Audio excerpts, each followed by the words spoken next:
Hi friends, ஹெல்த்தியான கீரை soup எப்படி செய்கிறதுன்னு இன்றைக்கி வீடியோவில் பார்க்க போகிறோம்.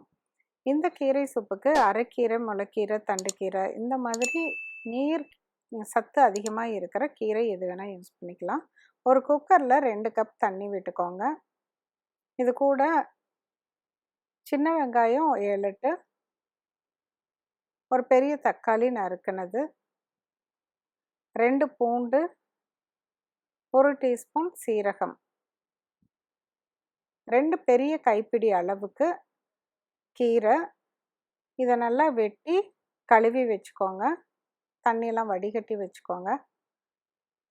இது ஒரு 3 to 4 பேர் அளவுக்கு சூப் கிடைக்கும். அரைக்கீரை, முளைக்கீரை, தண்டுக்கீரை எது வேணால் யூஸ் பண்ணிக்கலாம். கொஞ்சம் மஞ்சத்தூளும் உப்பும் சேர்த்து இது எல்லாத்தையும் நல்லா ஒரு பெரட்டி விட்டுக்கோங்க. விட்டுட்டு இப்போ குக்கரை மூடி வச்சிடலாம். 3 விசில் வரட்டும். நல்லா 3 விசில் நல்லா வெந்துடும். இப்போ திறந்து பார்க்கலாம். நல்லா வாசமாக ஜம்முன்னு இருக்குது.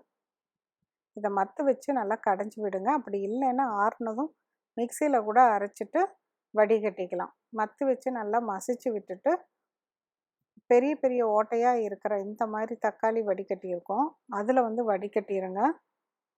ஒரு கரண்டியோ ஸ்பூனோ ஏதாவது ஒன்று வச்சு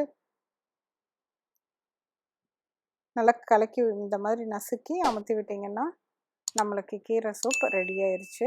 அவ்வளோதான். சர்வ் பண்ணுறப்ப நம்ம 1 டீஸ்பூன் வெண்ணெயை இதோடு கலந்துட்டு தேவையான மிளகுத்தூளும் மேலால் சேர்த்துட்டு குடிக்கலாம். சுட சுட சுவையான சூப்.